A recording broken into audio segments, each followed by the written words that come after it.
bienvenida a esta actividad que va a consistir en la presentación de la investigación sobre feminicidios en contexto de crimen organizado, titulado Las Hijas de la Muerte.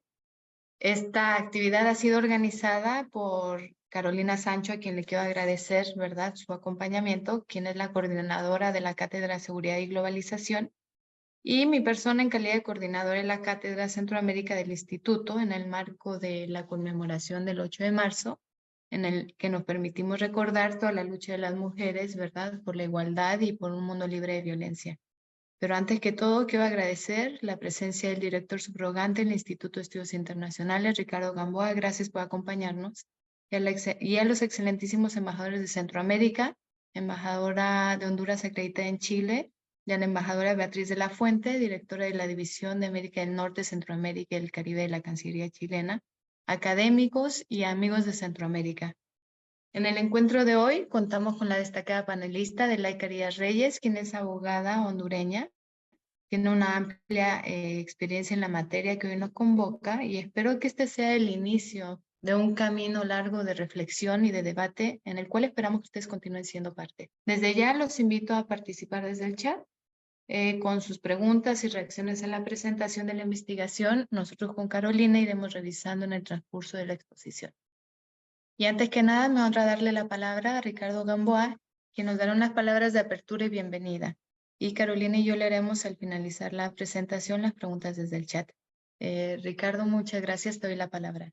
Muy buenos días, muy buenas tardes, muchas gracias Carla, muchas gracias a todos ustedes por su presencia, señoras embajadoras, también colegas y estudiosas de los temas de Latinoamérica y también de las mujeres. Para el Instituto ciertamente es un honor albergar esta iniciativa, ¿cierto? Agradezco ciertamente a Carla y a Carolina por su organización. Como ustedes saben, para nuestro instituto, esto en la conferencia de hoy, ¿cierto?, que nos va a brindar Adelaida, cubre temas que para nosotros son muy relevantes. Por uno, el tema, ¿cierto?, de la presencia de las mujeres en política y el debate que hay sobre las mujeres en política internacional. De hecho, el día miércoles tuvimos una conferencia muy interesante en torno a temas de la política exterior feminista, ¿cierto? Y obviamente también todo se cruza con el tema de la seguridad y con el estudio de los temas de Latinoamérica, que para nosotros también son bastante prioritarios. De hecho, tenemos una cátedra especializada en temas de Centroamérica. En ese contexto, ¿cierto?, y para no quitarles mucho tiempo,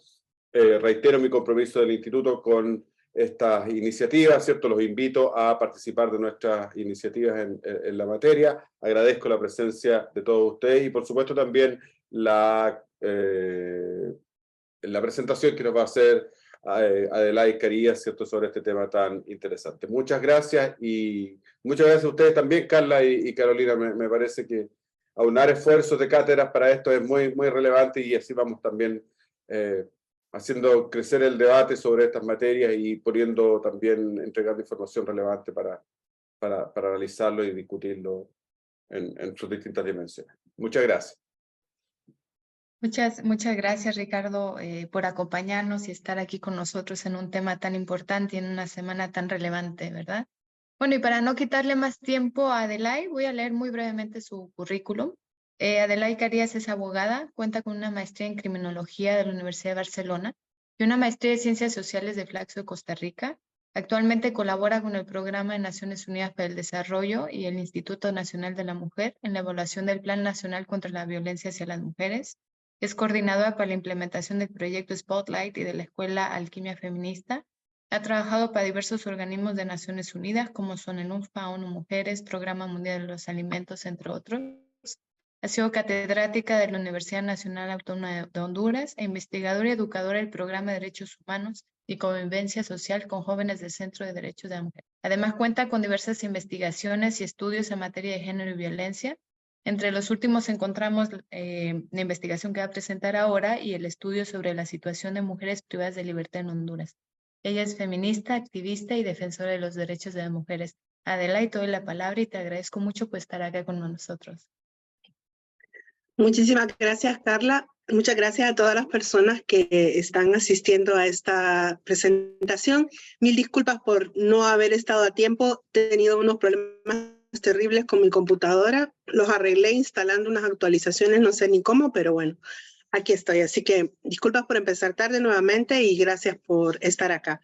Voy a presentar la investigación que realizamos con el Centro de Derechos de Mujeres hace ya 2 años. Tiene datos actualizados, eso es lo que he estado haciendo también estos días para que ustedes tengan información al día de la situación de la violencia contra las mujeres en Honduras. No puedo compartir, Carla.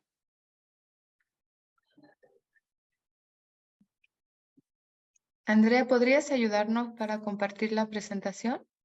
¿La puedes habilitar a ella? Si quieres, mándamela. Ah, ya está. ¿Lo lograste? A ver, sí, creo que sí. Déjame ver. A ver, no Sí. sé. Esta es la mía. Sí, se ven todas tus páginas de internet. A ver, voy a poner entonces esta. A ver, no sé por qué miro. Voy a quitar el video. Claro, es que cuando pones compartir tienes que escoger solo una ventana. Voy a ver. Voy a cerrar de nuevo a ver qué pasa. Dios. Ay, de hecho me veo. A ver, salir de la reunión. Gracias, No, Andrea. no sé cómo hacer esto. Porque no quiero salir de la reunión. Ajá. A ver, mándamela más rápido, si quieres, al correo. Bien. Espérame un segundo, voy a ver. Preferiría yo pasarla, solo que no sé cómo desconectarme de las otras. A ver, dejar de compartir. Y si cierras todo y solo dejas el PDF. Sí, eso voy a hacer. A ver. Ahí está. Ahora Sí, solo abre el PDF y... ya está abierto el PDF. ¿Se mira solo el PDF? No. No. No sé por qué. Porque me sale... Deja de compartir pantalla y trata de hacerlo de nuevo. A ver. No sé cómo... ¿Hasta arriba? ¿Hasta arriba? Sí. No, me dice que estoy viendo tu pantalla, no la mía.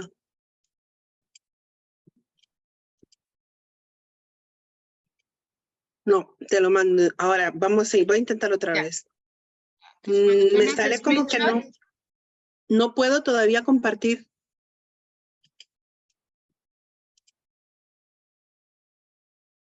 No. ¿Me pueden poner para compartir de nuevo?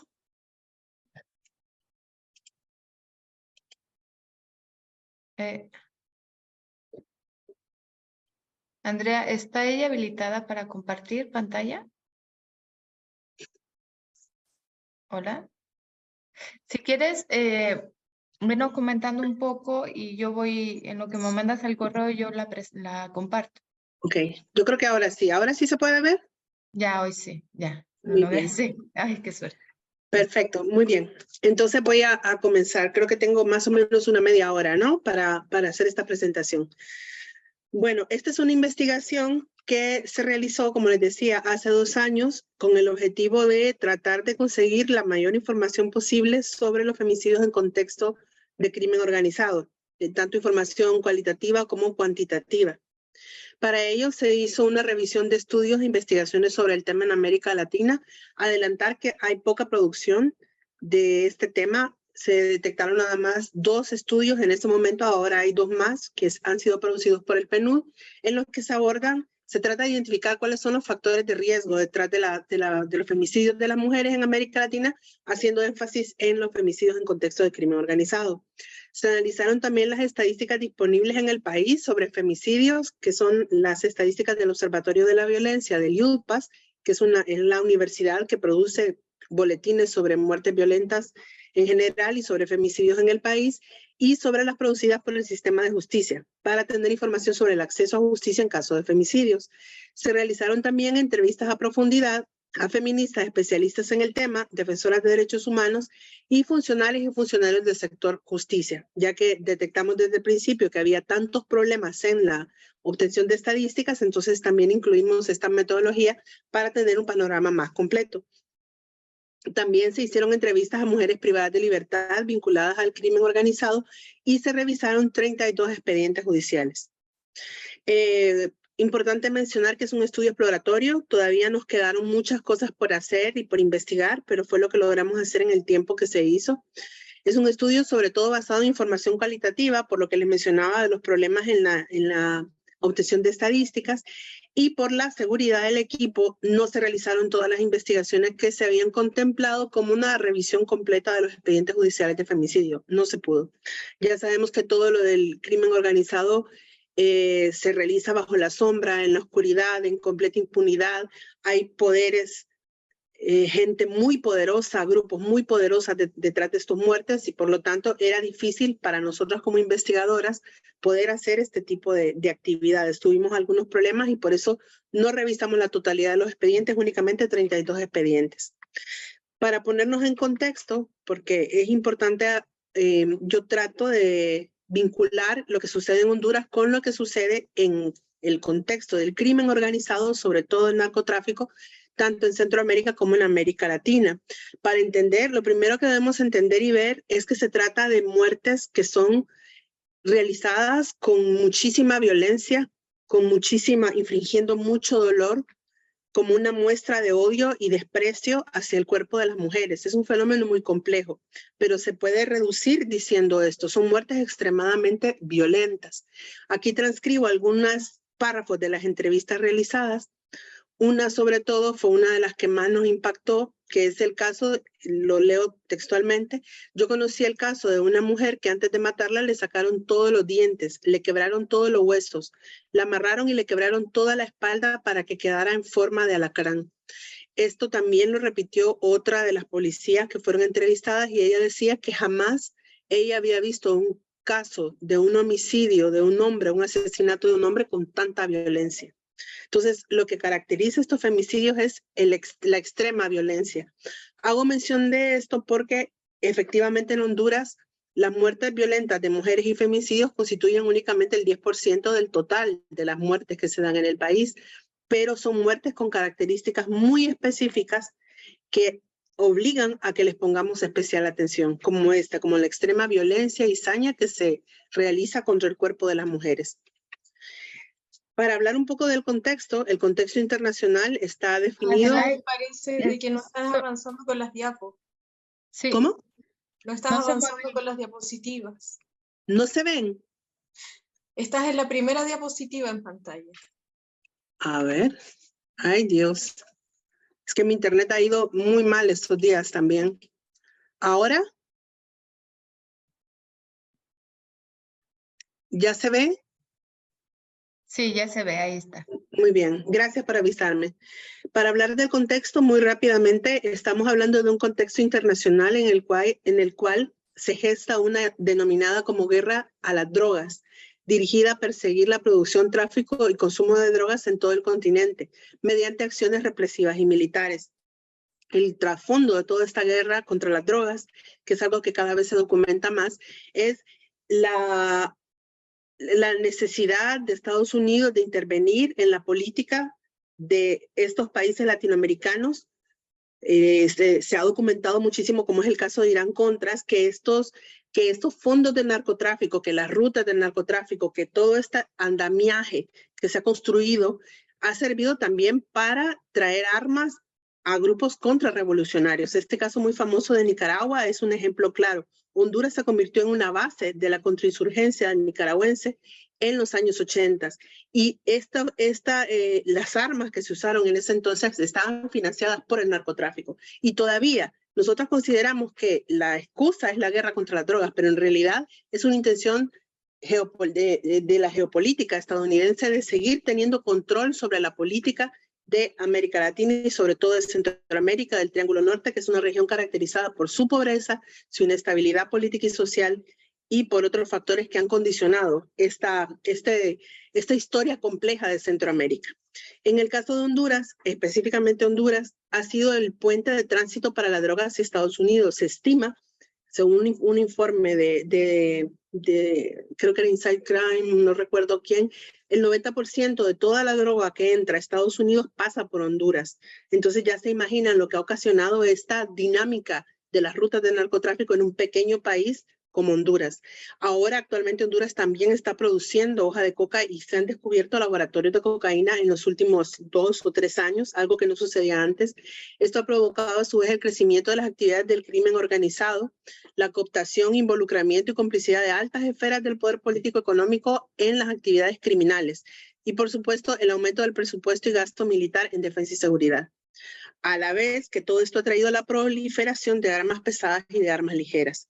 Todo esto ha provocado un aumento de la violencia y de la muerte ligada al crimen organizado, como vamos a ir viendo más adelante. Para hablar un poco más del contexto del país, voy muy rápido con esto porque no es el centro de la investigación. Decir que Honduras es un país extremadamente pobre, donde 6 de cada 10 personas viven en la pobreza y 3 de cada 10 en extrema pobreza. Es uno de los países más desiguales de América Latina. No ha experimentado crecimiento económico desde hace ya casi 20 décadas. Sigue igual las tasas de crecimiento. Hay poquísima inversión en gasto social también. El 50% de la población tiene su empleo invisible, es decir, sobrevive con poco dinero. Casi 1 millón de hondureños y hondureñas han migrado en los últimos 20 años, sobre todo a Estados Unidos, a España y a Canadá. Las remesas representan el 16% del total del PIB, es decir, son una fuente importante de ingresos para las familias hondureñas. Es un país que ha tenido diversas y múltiples crisis económicas y políticas, siendo las más importantes el golpe de Estado del 2009, toda la crisis generada por la reelección presidencial de 2013 y 2017, y la última, que la extradición del expresidente Juan Orlando Hernández en el 2022, que trajo como consecuencia la reactivación hubo un nuevo incremento de la violencia. Hemos tratado de investigar cuáles son las causas de esas olas de mortalidad que hay en Honduras, y podemos verla ligado a esos cambios en las estructuras del crimen organizado, porque Honduras es un país que la mayor parte de las muertes, los homicidios se producen en este contexto.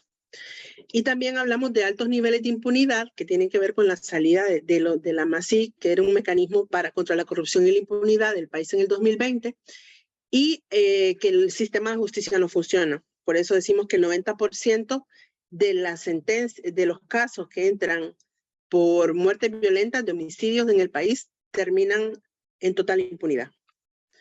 La violencia homicida ha cobrado en el país casi 50,000 víctimas del 2004 al 2022. Estamos hablando de 18 años. La tasa de homicidios para el 2022 fue de 35.7 homicidios por cada 100,000 habitantes y llegó a ser de 86.5 en el año 2011, que fue el año más violento en la historia de Honduras. Estas estadísticas sitúan a Honduras como uno de los países más violentos de América Latina, solo por debajo de Venezuela. Son datos actuales.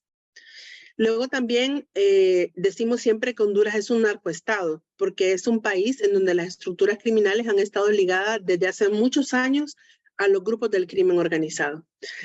Está documentado un primer golpe de Estado financiado por grupos de narcotraficantes en 1978, cuando todavía el tema del narcotráfico no era un tema importante ni en las agendas internacionales ni en los estudios, pero ya en ese momento en Honduras se estaba dando un golpe de Estado en esas condiciones. También es importante mencionar que durante el gobierno del expresidente Juan Orlando Hernández, que está actualmente preso en Nueva York, junto con su hermano, se evidenció cómo las redes del narcotráfico permean todas las estructuras políticas del gobierno y también toda la sociedad.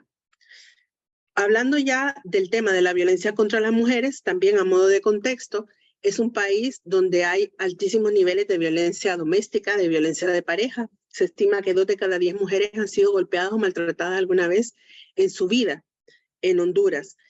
Esa estadística es similar a la violencia de pareja también. Las estadísticas de violencia sexual hablan nada más de un 4% de mujeres que han sido víctimas de violencia sexual, pero se estima que es mucho más, porque ya sabemos que es un fenómeno que ocurre bajo la oscuridad también. Y en cuanto al acceso a la justicia, únicamente 3 de cada 10 mujeres que sufren violencia buscan ayuda. Y de estas 3, solamente 1 busca ayuda en el sistema de justicia. Es decir, que probablemente las estadísticas de la incidencia de la violencia sean muchísimo más altas que las que están registradas. Por último, en cuanto a los femicidios, en el 2014 se tipificó en el Código Penal el delito de femicidio y desde entonces hay estadísticas sobre el acceso a la justicia en caso de femicidios. Únicamente, estas estadísticas nos muestran que únicamente un 8% de todos los femicidios en el país son judicializados y de este total únicamente un tercio terminan en una sentencia condenatoria. Es decir, estamos hablando de más de un 95% de impunidad. Este es el contexto general que vivimos las mujeres en Honduras. Entrando ya al tema directo que nos ocupa, que es la incidencia de las muertes violentas y femicidios en el país, lo primero que debemos mencionar es que en Honduras, del 2005 al 2020, han muerto aproximadamente 6.839 mujeres de forma violenta en el país. Esto incluye también a los femicidios. Un 56% de todas estas muertes violentas son femicidios, es decir, son muertes en las cuales hay evidencia de que la muerte ha sido perpetrada con odio hacia las mujeres por su condición de género. Son muertes que están documentadas dentro de las limitaciones que se tienen para acceder a las estadísticas. De este total, según las estadísticas, y digo según las estadísticas porque ya sabemos que son más, 1.442 mujeres han muerto a manos del crimen organizado del 2011 al 2019. Es decir, la mitad de los femicidios registrados. Entonces, si vamos siguiendo el hilo, según las estadísticas, porque son oficiales, son estadísticas oficiales, la mitad de todos los femicidios que ocurren en el país son femicidios en contexto de crimen organizado. Aquí van las acotaciones. La primera es que hay que tener en cuenta que hay un enorme porcentaje de femicidios que son considerados como indeterminados, es decir, no se conocen ni los móviles, ni tampoco las circunstancias de la muerte, es un 13%. Entonces, siguiendo los criterios de los primeros boletines de la violencia que se hacían en Honduras, en donde se hablaba que estos femicidios indeterminados probablemente eran homicidios en contexto de crimen organizado, femicidios en contexto de crimen organizado, estamos hablando que al menos 6 de cada 10 muertes en el país son femicidios en contexto de crimen organizado. Ya vamos a ver que en América Latina este es un fenómeno único, porque en el resto de los países de América Latina los femicidios tienen otras dinámicas, pero en el caso de Honduras, según las estadísticas oficiales, 6 de cada 10 son femicidios cometidos por miembros del crimen organizado. Cuando hablamos de miembros del crimen organizado, hablamos tanto de cárteles de la droga como de maras o pandillas. Se incluyen, en esta estadística se incluyen los dos grupos. Hay que tener muy en cuenta también que este es un tema pendiente en el país, que en estas estadísticas no se incluyen a las mujeres desaparecidas. Esto implicaría que la cifra de femicidios y de muertes violentas de mujeres se duplicaría. Es decir, estamos hablando de un subregistro enorme en cuanto a las cifras de muertes violentas en el país. Por ejemplo, esto haría que en el 2007 la cifra de muertes violentas de mujeres pasara de 389 a 847. Si se incluyen las 458 denuncias de mujeres desaparecidas reportadas por el Ministerio Público. Son datos de denuncias de desaparecidas. Cuando se hizo la investigación no se había publicado un estudio que se publicó hace poco en el cual la policía, el Ministerio Público afirma que de este total de denuncias, un 60 o un 65%, un 40% aparecen, son mujeres que aparecen, pero el otro 60% no.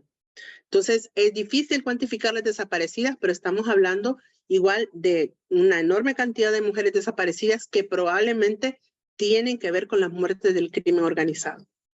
Han encontrado numerosos cementerios clandestinos en el país también y son muertes en los cuales se borra completamente la evidencia de estas mujeres. La mayoría de las muertes, en muchas de las muertes no suceden bajo este contexto, no las desaparecen, más bien las dejan visibles como a modo de dejar un ejemplo de qué le puede pasar a una mujer si se involucra el crimen organizado, pero hay otros casos en los cuales estas mujeres simplemente desaparecen. El tema de las estadísticas es un tema muy complicado en Honduras. Primero, porque a partir del 2013, que es el año en el que se registra el pico de homicidios en Honduras, cuando Honduras se convierte en el país más violento de América Latina, los homicidios empiezan a bajar. Una de las hipótesis es que en ese momento, hasta ese momento, quien tenía un acceso directo a los registros de la policía de los homicidios era el Observatorio de la Violencia de la Universidad, que es un ente independiente del Estado.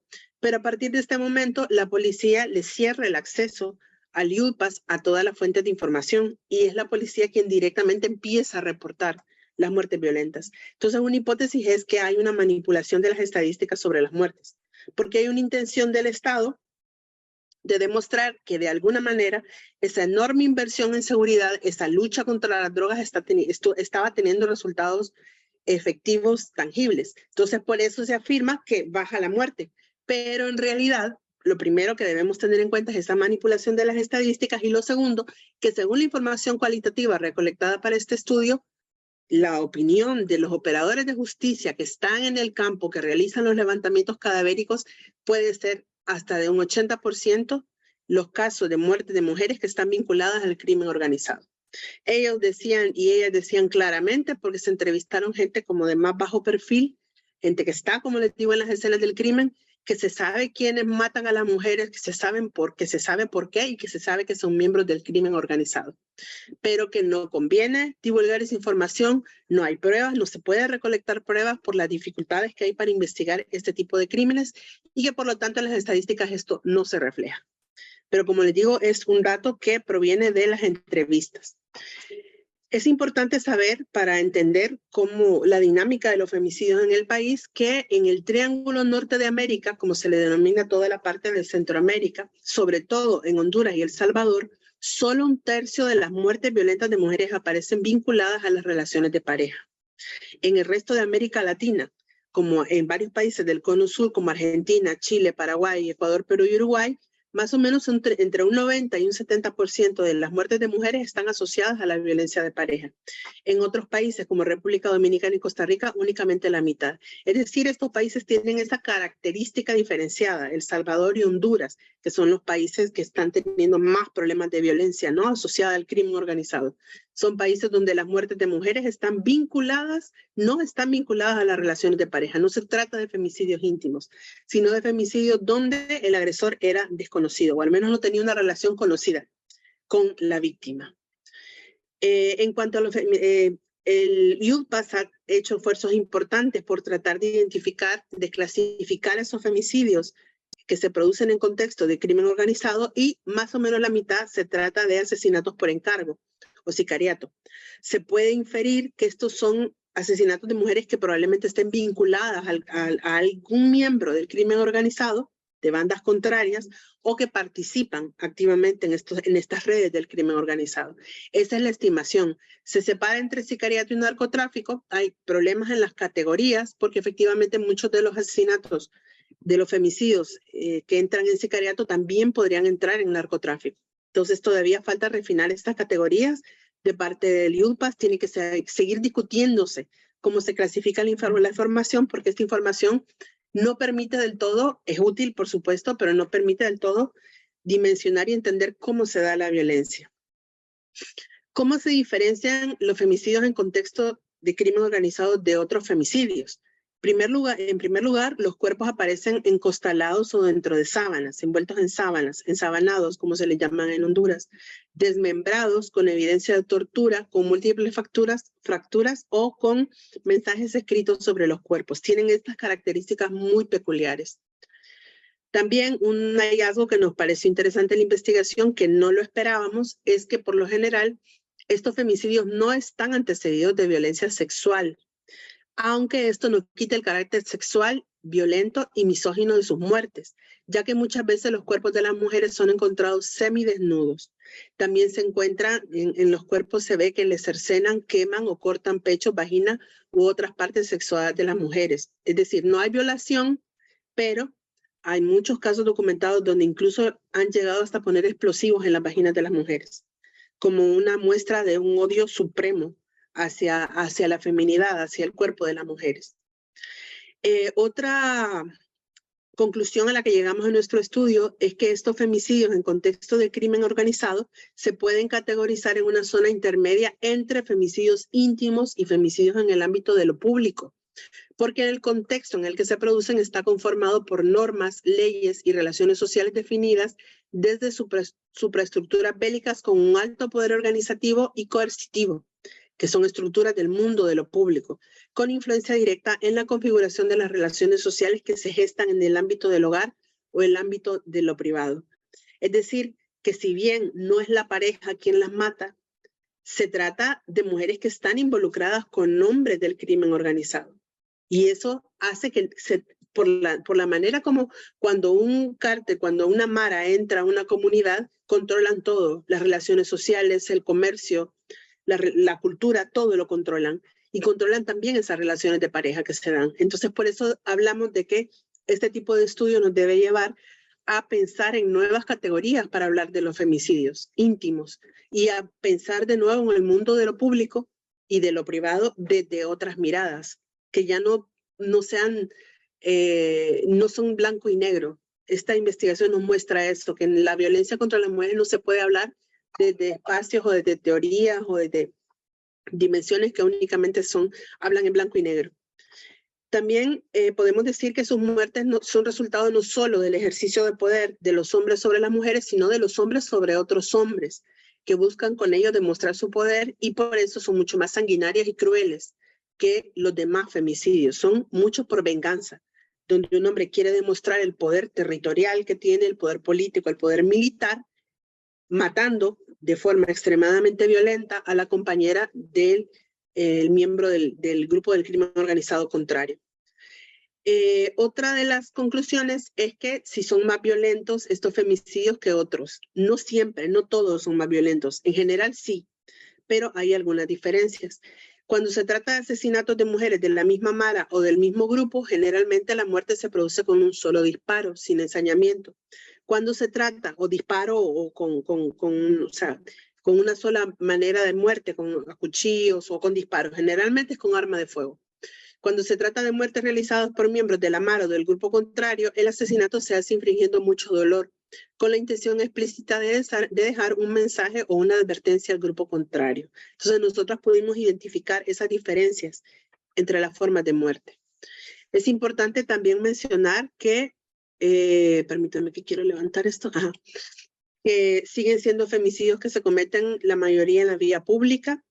También hay diferencias entre estos femicidios cuando se cometen en la casa o en espacios íntimos o en lugares públicos también. Se estima que más o menos un 17% de los femicidios en contexto de crimen organizado se producen en las casas. Esto ha variado, antes era mucho menos, era un 2%, ahora es más. O sea que las mujeres las llegan a matar directamente a sus casas. Es lo que estábamos hablando, que pasó de un 2.6 al 2011 a un 17.8 en el 2019. En algunos años este porcentaje llegó a ser casi del 30%. Es decir, hay cambios en la misma dinámica de los femicidios en un contexto de crimen organizado. A ver. En cuanto a hemos tratado de georreferenciar las muertes también, ha sido muy complicado, pero una de las conclusiones a las que llegamos también es que desde hace algunos años ha cambiado la modalidad de funcionamiento de estos cárteles de la droga. La droga se vende en las pequeñas ciudades, lo que incrementó los índices de violencia en las zonas urbanas, no solamente en los puertos de entrada y de salida de la droga, que son la costa norte del país y el occidente.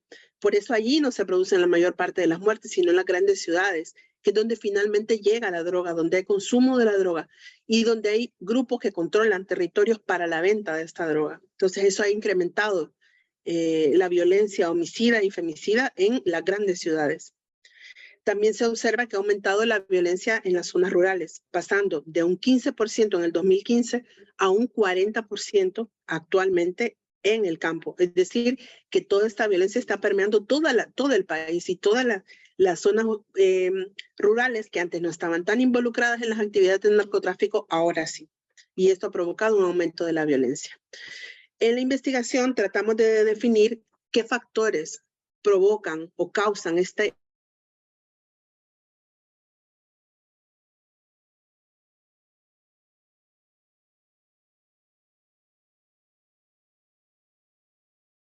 Adelante. Ya con lo que nos contaba. Claro, que nos llama a pensar, ¿no? Estos nuevos escenarios en los que se comete el femicidio.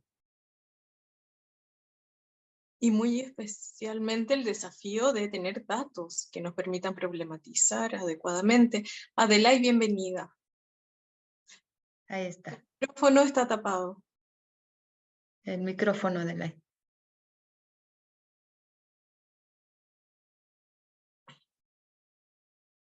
Qué problema estoy teniendo Gracias. hoy con mi computadora, con el internet y con todo, pero bueno, ahí vamos.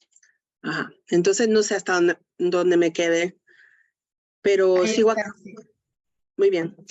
Como les mencionaba, uno de los factores que estamos identificando como un factor de riesgo frente a los femicidios es el aumento de la participación de las mujeres en estas redes y grupos del crimen organizado. Y esto se evidencia también en las estadísticas sobre encarcelamiento. 3 de cada 10 hombres están encarcelados por temas y causas, por delitos relacionados con crimen organizado. Este porcentaje es casi de un 80% en las mujeres.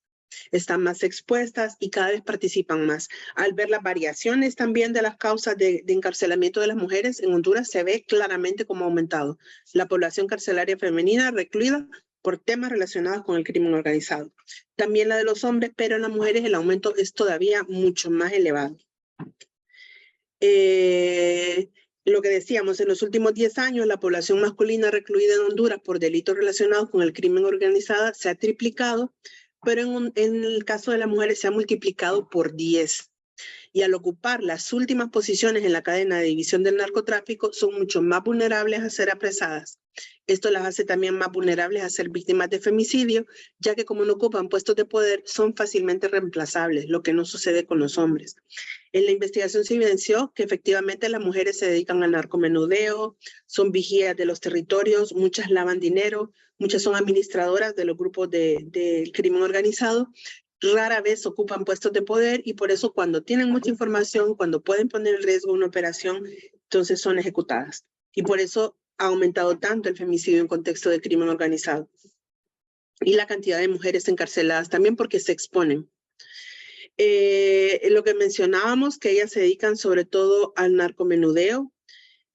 También muchas mujeres están involucradas en secuestros, pero sobre todo lo que decimos aquí, reproduciendo los mismos roles de género que se dan en la sociedad, que son las que se encargan de cuidar a las personas secuestradas y hasta de limpiar las escenas del crimen. Estas tareas las ponen en un peligro muy grave, ya que terminan manejando información sobre los captores y los sitios donde encierran a las mujeres secuestradas. Este es el de las casas, como se le llaman, las casas locas que se le llaman en Honduras, y cómo las mujeres han participado en esto está muy poco documentado en el país. Y una de las mujeres que entrevistamos limpiaba casas locas y ella no puede dormir porque se encontraba con escenas dantescas de desmembramientos y de muertes extremadamente violentas que ellas limpian. Entonces, son muchas cosas las que hay que seguir investigando en estos temas de femicidio en contexto de crimen organizado. Las mujeres se dedican ahora cada vez más también a la extorsión, al lavado de dinero, testaferrato y son administradoras de los grupos del crimen organizado. Estas mujeres también están muy expuestas porque cuando se roban el dinero de la extorsión o cuando se quedan con una parte de la paga, las asesinan. Hay muchas mujeres víctimas de trata que también terminan involucradas en estos grupos del crimen organizado, sobre todo en el narcomenudeo. Muchas de ellas las secuestran para violarlas de forma colectiva por estos grupos y terminan involucradas en estas redes del crimen. Una hipótesis que planteamos en la investigación es si ha cambiado la manera como las mujeres participan en estos grupos. Nuestra hipótesis es la siguiente. Antes el principal mecanismo por el que entraban las mujeres era por vínculos sentimentales o de amistad con alguna pareja del grupo. Nosotras creemos que ahora muchas más entran por su propia voluntad entre comillas, porque quieren mejorar su situación económica o porque buscan tener más poder o estatus dentro de su familia o de la comunidad. En conclusión, decimos que no se puede ver a las mujeres únicamente como víctimas silenciosas o colaterales de la violencia letal desatada por el crimen organizado, sino como sujetas activas de estas redes, que se benefician también de las ganancias del poder y del estatus social que da la pertenencia a estos grupos. Esto implica dejar de lado esa visión romántica de las mujeres como incapaces de realizar actos violentos o de extrema crueldad, como un medio para escalar posición y adquirir poder y prestigio social. Esto ha sido muy discutido en el país, ha levantado muchos resquemores, pero es una de las conclusiones a las que nosotros llegamos. Y esto es importante para mí porque tiene que ver con la manera como las organizaciones abordamos la prevención de la violencia. Si no conocemos exactamente cuáles son esos factores de riesgo que ponen a las mujeres en el riesgo de femicidio, tampoco vamos a poder trabajar en la prevención. Y es importante ver estos cambios que se están dando. Hace falta estudiar más, hace falta hacer más entrevistas a mujeres que están vinculadas a grupos del crimen organizado, pero como les decía, es una tarea complicada y también peligrosa, pero debe hacerse. ¿Qué otros factores de riesgo tienen las mujeres frente al femicidio? Sin duda alguna, la pobreza, no solamente porque las mujeres viven en sitios peligrosos, sino porque la situación de pobreza, falta de oportunidades laborales que sigue existiendo en Honduras, empuja a las mujeres a meterse a grupos del crimen organizado. Es la única alternativa de vida que tienen muchas. La maternidad también es un factor de riesgo, porque cuando empiezan a escalar dentro de estos grupos se les exige que asesinen a sus propios hijos. Las mujeres no lo hacen, parece que los hombres sí, y por eso terminan asesinadas. La edad es otro factor de riesgo, ya que la mayoría de las mujeres asesinadas son jóvenes y niñas. Cada vez hay más niñas que son asesinadas, y niñas que son utilizadas también para el tema del narcomenudeo y de la trata también, porque generan menos desconfianza a la policía. Los vínculos afectivos y amorosos siguen siendo un enorme factor de riesgo para las mujeres, sobre todo para las más jóvenes, que entran a estos grupos porque se enamoran de algún joven que es parte de estos grupos del crimen organizado. Poco a poco ellas van teniendo más información y terminan involucradas en el grupo o terminan asesinadas justamente por tener esta información. Estas mujeres no pueden salir de esas relaciones que muchas veces son violentas y terminan siendo asesinadas también. Los vínculos familiares son otro factor de riesgo, ya que muchas mujeres entran porque son parte están en la línea del fuego porque son parientes cercanos de hombres de los grupos del crimen organizado. Las actividades criminales se vuelven parte de actividades familiares también. Esto también debemos entenderlo porque muchas de las mujeres cuando matan a los hombres, ellas no quieren que se investigue ni que se persiga, porque esa es su familia a quien van a perseguir. Entonces, también hay que tener muy en cuenta esto. A muchas mujeres las matan cuando quieren vengarse de un miembro del grupo, de los grupos del crimen organizado, o porque manejan información sobre sus hijos o sobre sus parejas, y esto las hace vulnerables. Hablamos de la belleza como un factor de riesgo también.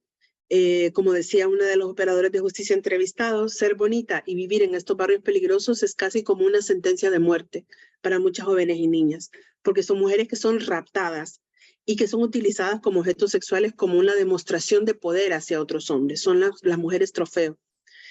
Y por último, también que la violencia es parte de la vida cotidiana. En los barrios peligrosos dominados por grupos del crimen organizado, la violencia se normaliza, se vuelve parte de la vida cotidiana. Esta normalización de la violencia hace que muchas de las mujeres se involucren como parte activa en estos grupos porque para ellas es parte de su vida cotidiana. Con esto nacieron, con esto crecieron. Son sus hijos, sus primos, sus tíos los que están metidos en estas actividades. Es normal que ellas también entren. No se ve mal en lugares sumamente pobres del país involucrarse en estas actividades. Entonces es esa normalización de la violencia. Además de todo esto, rápidamente quiero mostrar algunas estadísticas sobre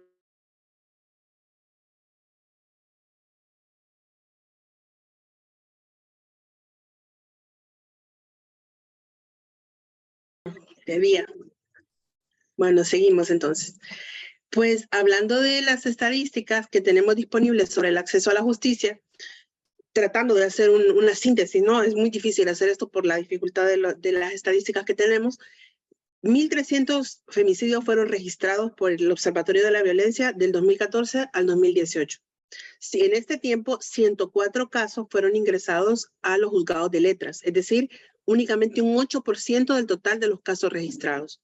En ese tiempo, únicamente se lograron 21 sentencias condenatorias y únicamente 69 juicios finalizados de casos ingresados ese mismo año. Es decir, 69 sentencias y 21 de esas sentencias son condenatorias. Es decir, que de 1.300 casos registrados, únicamente en 21 se logró condenar al femicida. Estamos hablando de altísimos niveles de impunidad. La justicia definitivamente no funciona. Luego de estas sentencias, como hablábamos, solamente 21 terminaron en sentencia condenatoria, 27 pasan a juicio oral que es otro estado, es decir, no hay sentencia, pero sigue el juicio. Un 20% finalizaron con un sobreseimiento y un 7%, preocupante 7% en conciliación. Es decir, se hacen conciliaciones con los femicidios. Esto es, desde el punto de vista del derecho internacional, violatorio a los derechos humanos de las mujeres, pero es una práctica que se hace.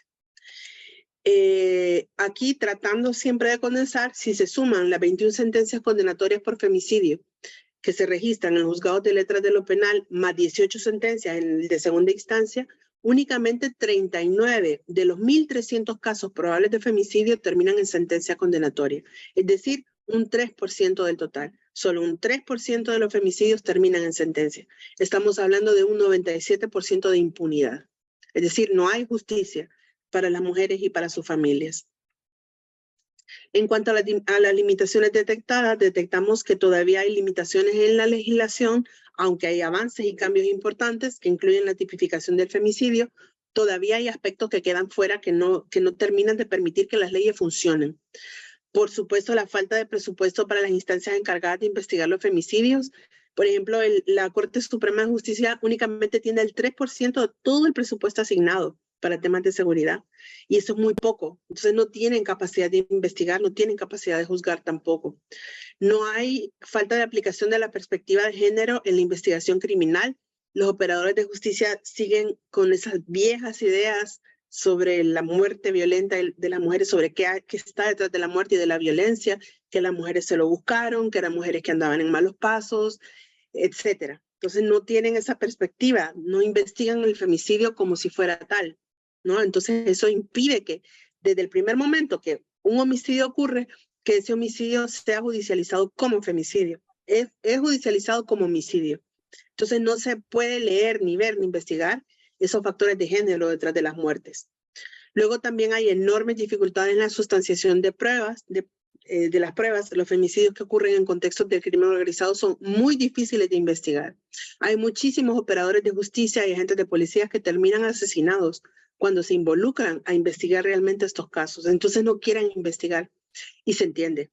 Yo por lo menos, yo lo entiendo. Yo no los culpo ni los señalo porque creo que se exponen muchísimo a que los maten cuando investigan a grandes capos de la droga o a mareros extremadamente peligrosos. Entonces, tienen muchas limitaciones en cuanto a eso. La prueba reina es la prueba testifical y las personas no quieren testificar porque saben que si testifican los matan. Entonces, no hay pruebas. En la revisión de expedientes que se hizo se vio eso. No hay sustanciación de pruebas en los juicios. Entonces, los juicios terminan en impunidad, sobre todo por eso. Y porque muchas veces la gente, como les digo, son políticos también, gente con cargos del gobierno que no permite que se investigue. Entonces hay muchas limitaciones. Y por último, la falta de medidas de seguridad y autocuidado para prestadores de servicios, que fue algo que salió como muy recurrente en toda la investigación. Hablamos de la falta de presupuesto. Hay una unidad de investigación de femicidios, pero solo tiene sede en una ciudad, que es Tegucigalpa, la capital del país, y únicamente hay 13 agentes asignados para la investigación. Es decir, que hay 13 policías en todo el país que investigan femicidios. Entonces ya, o sea, con eso, ¿qué van a hacer? No hay manera de investigar, así de simple. También la DPI tiene una unidad de femicidios, es un poco más grande, pero ojo, esto es importante, hay 40 agentes asignados acá, pero es la policía. La DPI pertenece al Ministerio Público, la Fiscalía, es de orden civil. Y en el país se ha visto que en los últimos años la investigación vuelve a pasar de manos de la esfera de lo civil a la esfera político-militar, que son quienes son también los que están involucrados en las redes de narcotráfico. Entonces, no hay una intención real del Estado para investigar estos crímenes. Es evidente. Fortalecerían a la Fiscalía y al Ministerio Público, pero no lo hacen. Están dándole más dinero a la policía para que investigue a la misma policía. Entonces, esto no tiene ningún sentido. Por eso sigue habiendo tanta impunidad. Y por supuesto, la Dirección de Medicina Forense tiene serias limitaciones logísticas, ya que no tiene sedes en la mayor parte de las ciudades de Honduras. Lo que hablábamos de que las investigaciones parten del supuesto que las muertes son homicidios o asesinatos y van buscando pruebas de femicidio, cuando la teoría criminológica actual habla de que debe ser al revés. Se investiga como femicidio y se va descartando que no sea un femicidio. Esto sucede porque es más fácil investigar un homicidio que un femicidio. Entonces, como no tienen capacidad, como tampoco saben cómo, simplemente no lo investigan. hablando siempre de la prueba, hay malos manejos en la escena del crimen, no se identifican antecedentes de violencia doméstica también, que es muy importante, no hay una base de datos sobre todas las denuncias por violencia doméstica, el personal sigue sin estar capacitado, no hay morgues en el país, no hay laboratorios de prueba balística, solo hay 2, hay mucha tardanza en las pruebas, etcétera. Bueno, en Honduras, cuando matan a alguien vinculado al crimen organizado, ni siquiera dejan que la policía se acerque, los meten en un cajón y los entierran. Así pasa. Entonces hay muchísimas dificultades para investigar este tipo de muertes. Las dificultades persistentes en la investigación y en la obtención de pruebas son más evidentes cuando se investigan estas muertes vinculadas al crimen organizado, lo que hablábamos del miedo de los operadores de justicia. Las y los investigadores arriesgan su vida y aún así no logran obtener declaraciones ni pruebas de los hechos. Y el programa de testigos protegidos del Estado no funciona tampoco en el país. Todo el mundo sabe dónde están los hoteles, a dónde meten los testigos protegidos. Entonces tampoco hay no funciona todo el aparato de investigación y de justicia. Pero más allá de las dificultades legales y técnicas, el verdadero problema que impide el acceso de las mujeres a la justicia es la colusión del poder político y público con los perpetradores de estos crímenes. Esta unión fraterna no permite que cese la violencia y tampoco que se haga justicia. Mientras Honduras siga siendo un narcoestado, mientras la política corrupta siga traficando con armas y protegiendo a los narcotraficantes y sus cargamentos, y mientras fiscales y jueces tengan las manos y ojos atados por las amenazas, la justicia para las mujeres no va a ser más que una quimera. Queriendo terminar, ya con esto termino, diciendo que a pesar de todo esto, a pesar de este contexto terrible y doloroso, las mujeres de Honduras demuestran día a día que no se van a dejar vencer tan fácilmente por la muerte. Con amor y fuerza siguen organizándose, continúan demandándole al Estado que realice acciones contundentes para reducir los altísimos índices de impunidad que siguen prevaleciendo. En los barrios pobres, las mujeres organizan eventos culturales llenos de alegría y belleza. Forman grupos de autoayuda, se cuidan entre ellas y cuidan a otras. Las defensoras y promotoras legales siguen llevando casos de violencia en algunas de las colonias más peligrosas del país, con miedo a enfrentarse a hombres muy violentos, pero con la convicción de que es un trabajo necesario. Termino diciendo que en un país como Honduras, la esperanza es parte de la vida misma y es la fuerza que nos debe seguir guiando. Con esto termino. Muchísimas gracias. Muchas gracias, Adelaide. Excelente tu presentación. Felicidades y nos has dejado con un tema que nos hace reflexionar, ¿verdad? Y querer seguir investigando y trabajando en este tema. No sé si hay algunas preguntas y comentarios. Tú comentas en tu investigación que los programas impulsados con la guerra contra el narcotráfico han dado lugar a un proceso de militarización del Estado, exacerbando los conflictos políticos y el aumento de la violencia, y que ahora se puede constatar que esta guerra contra las drogas ha sido un fracaso, ¿no? Pues las organizaciones de crimen organizado siguen siendo extremadamente poderosas y pues la infiltración del narcotráfico en el gobierno es una de las mayores debilidades. Ante esto te pregunto, ¿no? De acuerdo con tu experiencia, ¿cuál sería el camino? ¿Qué se puede hacer? Bueno, esa es una pregunta compleja, ¿no? Pero yo creo que una de las primeras cosas que debemos hacer es entrar, hablo como feminista, ¿no? Que es un tema al que las feministas no hemos entrado en el debate, al debate sobre las políticas de seguridad y la legalización de las drogas. Para mí, y esta es una postura personal, como les digo, ni entre nosotras las feministas lo hemos discutido, porque sobre todo en Centroamérica no discutimos cuál sería la alternativa, la estrategia para si se legalizan las drogas, como sí se está haciendo en otros países como México y algunos países del Cono Sur, en la medida que estas actividades ilegales generan muchísimo dinero. No hay estimaciones del rédito de las actividades del narcotráfico en la economía global y en la economía de Latinoamérica. Pero imagínense ustedes que todas las semanas entran aviones cargados de dinero a las islas del Caribe. Así de simple, que son uno de los centros de lavado internacional de dólares.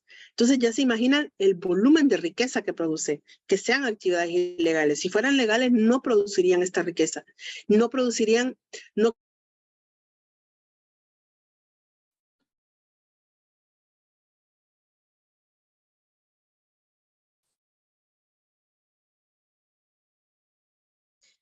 en el principal productor de cocaína, consumidor de cocaína del mundo. Pero esto es otra discusión. Nosotros ponemos los muertos. Entonces es una situación desigual y es un tema que debemos discutir desde el feminismo, política internacional feminista, porque si no, esto no va a parar nunca. Esa es una de las primeras cosas que para mí deben hacerse. Involucrarnos en esta discusión, seguir investigando y seguir aportando pruebas. Excelente, muchas gracias, Adela. Y coincido totalmente contigo. Creo que tenemos mucho por qué discutir a nivel internacional y creo que hacer estas redes, ¿no? Unir a la región es parte de los esfuerzos que tenemos y discutir con académicos, con sociedad civil, ¿verdad? Con funcionarios públicos de todas las instancias. Así que aprovecho de decirles que cuentan con este espacio desde el instituto para dialogar, ¿verdad? Para buscar soluciones y sin duda te agradecemos todo el aporte que nos has dado y que nos abre a mayores reflexiones. Si no hay mayores preguntas o comentarios, le voy a dar la palabra a Constanza, que nos va a dar unos comentarios finales y va a hacer Carolina. la clausura del evento. A Carolina, perdón. Muchas gracias, Carla. Al comenzar quisiera destacar, destacar algunos comentarios en el chat. Lo dice Victoria Ochoa, la embajadora de Honduras en Chile, o desde su oficina, Paz Llorente, entre otros invitados. Esta presentación ha sido excelente. Y es en ese sentido entonces que quisiera comenzar con estas palabras al ir cerrando esta exposición y destacar, por un lado, que Adelay nos ofrece una perspectiva tremendamente novedosa y útil para conectar dos factores, dos variables desde una perspectiva metodológica que no siempre han sido conectados, que es crimen organizado y asesinato de mujeres. ¿Qué pasa con el feminicidio en el contexto del crimen organizado? Adelay nos presenta una situación interesante, novedosa y preocupante, ante todo preocupante, de lo que está ocurriendo hoy día en Honduras. Nos invita a pensar, ¿está pasando en más países? ¿Puede la cooperación internacional hacer un aporte significativo para problematizar, enfrentar y reducir significativamente este fenómeno, teniendo como objetivo claro eliminarlo, que no muera ninguna mujer en este contexto?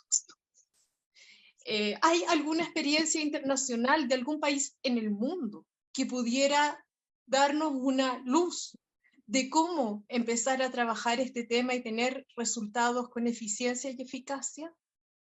El Estado, en su rol de promotor de políticas públicas, particularmente aquellas que tienen vinculación directa con los derechos humanos, con una democracia inclusiva, con la protección de los más vulnerables, ¿hay algo que tienen que hacer de manera urgente? Creo que Adelay nos invita a hacernos preguntas que como academia necesitamos incorporar en nuestra agenda, y en ese sentido el aporte y la visión de cada una de las personas que nos acompaña es útil. Y ciertamente y es por eso que agradecemos que hayan venido, porque tenemos la convicción de que no son las mismas que llegaron al comienzo de esta exposición. Y cada una desde su rol acá tiene un papel importante en sensibilizar y contribuir a enfrentar este tema. Yo quisiera cerrar con esta idea, estas palabras, y nuevamente también compartir un comentario de Yolanda, que nos acompaña en esta conferencia, que escribió en el chat: gracias por compartir su investigación. Es muy duro y fuerte pensar que todo eso vivan las mujeres en más o menos intensidad en varios países por la violencia que viven. Y si nosotras somos personas comprometidas con la democracia, es la paz nuestra causa y enfrentar la violencia para que ésta vaya eliminándose de nuestras prácticas cotidianas, porque esto ya se está normalizando, como lo contaba Adelay. Es algo que necesitamos entonces empezar a trabajar desde hoy día mismo. Y creo que hemos partido junto a la Cátedra de Centroamérica, con Carla Arias liderándola, a partir de la presentación que hoy día nos ha hecho Adelaide. Al ir cerrando y agradecer la participación de todos, también quiero agradecer a alguien que nos apoyó desde el primer día en esta conferencia, y es Andrea Soprovera. Muchas gracias, Andrea, por tu apoyo, porque sin Andrea me es muy difícil hacer convocatorias masivas, y esta sí ha sido de esa forma. De nada, Carolina, pero el mérito, por supuesto, de la directora del instituto, quien abre siempre el espacio para este tipo de temas. Sí, la dirección del instituto, y tú tienes razón, Andrea, acá es clave, porque permite que estas instancias se desarrollen brindándonos todo el apoyo que se necesita para aquello, de manera tal que también nuestros agradecimientos a la dirección del instituto, y esperamos que sigan participando en las actividades que vamos a organizar durante este año en torno a estos temas. Carla, ¿algo más que decir? No, creo que ha sido perfecto lo que tú nos has compartido, Carolina, tus reflexiones finales. Totalmente me suscribo con esas. Les agradezco a todos habernos acompañado, ¿verdad? A esta y una de tantas otras actividades en las que continuaremos reflexionando sobre este tema tan importante. Sin más, me despido. Les agradezco, ¿verdad? Gracias al director subrogante y a Andrés Provera, a Carolina, a las embajadoras por habernos compartido. Y hay algunas personas que nos están pidiendo la presentación, así que Adelaide, si tú nos las mandas, nosotros se las podemos hacer llegar. Muchas gracias a todos. Gracias por la invitación, gracias por esta participación. Yo también solicité la presentación, abogada, para poder tenerla y saber también qué acciones tomar también, si es que el Congreso, me imagino, de Honduras debe tener ya propuestas de este índole para poder ejecutar, y cualquier apoyo que requiera de parte nuestra a la orden. Muchas gracias. Muy buenas tardes a todos, y que sea un buen término de semana, excelente fin de semana. Hasta luego, gracias por esta Gracias, presentación. embajadora, por acompañarnos. Le enviaremos la presentación. Gracias, Adelaide. Muchas gracias. Hasta luego. Hasta luego, gracias y felicidades. Chao.